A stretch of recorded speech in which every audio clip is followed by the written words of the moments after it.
NMHK is saying that school league tables comparing our system to the UK, in effect, should be published.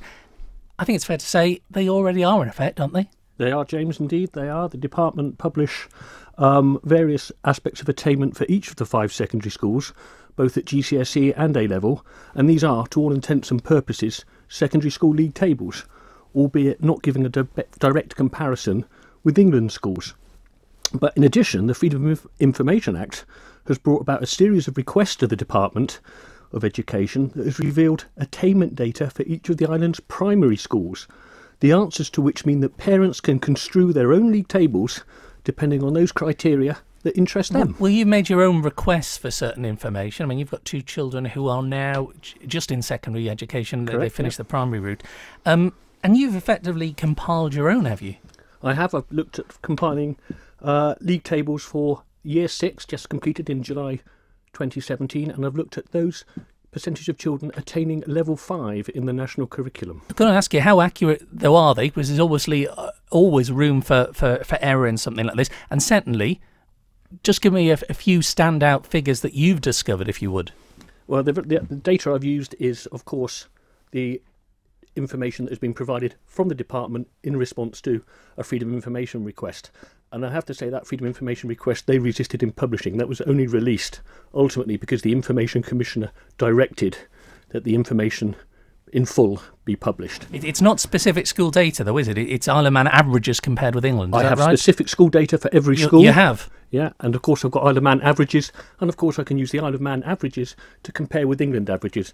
So looking at, say, the 3 R's, everyone knows. Yeah, what does it tell us? Yeah. Well, okay, for reading, for instance, the island assessed average percentage of Year 6 pupils gaining level 5 was 41%. In England, 53%. Writing, the island assessed average, again, 27%. England, 36%. And mathematics, the island assessed average for Year 6 attaining level 5 was 34%.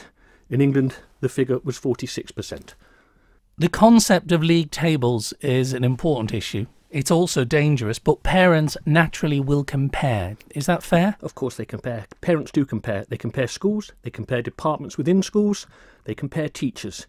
That is a fact. I've spent the last 9 years at the school gate, James. Believe me, parents compare. Of course they do, and it always has been the case. But the island is going to get league tables whether it wants them or not, in effect, is it not? It is. I'm minded to produce a website so parents can readily compare schools across the island, primary schools to start with, but they can also look at the contextual data to see if that school has a high percentage of pupils, for example, whose English is not their first language, or a high percentage of special education needs students. Have you been in dialogue with the department? I've done a number of freedom and if not, why not?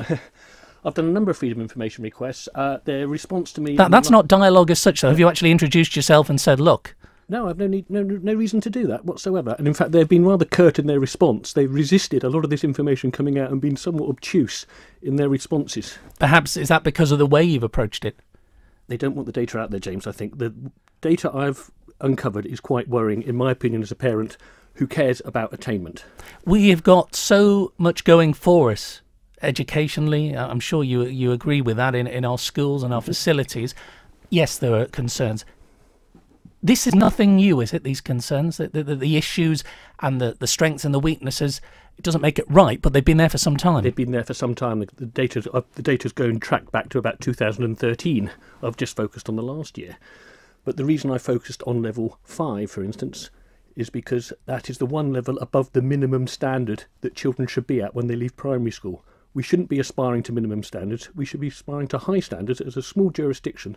As an LEA, if the Isle of Man was a local education authority in its own right, it would be almost at the bottom of English local education authorities. Why now not arrange a meeting with education chiefs? They may want one after hearing this, and say, look, what can we do about this? Because there are so many dedicated staff, but there are a lot of failings as well in the system. I'm more than open to a meeting and a debate with the Minister, the Director of Education, or any of the head teachers, but there is a fundamental resistance to league tables within the department. Are we as a society, and this isn't just aimed at education, dumbing down? Are we playing too often just to the lowest common denominator and willing to accept the average? Yes, championing mediocrity is the way I'd put it, James.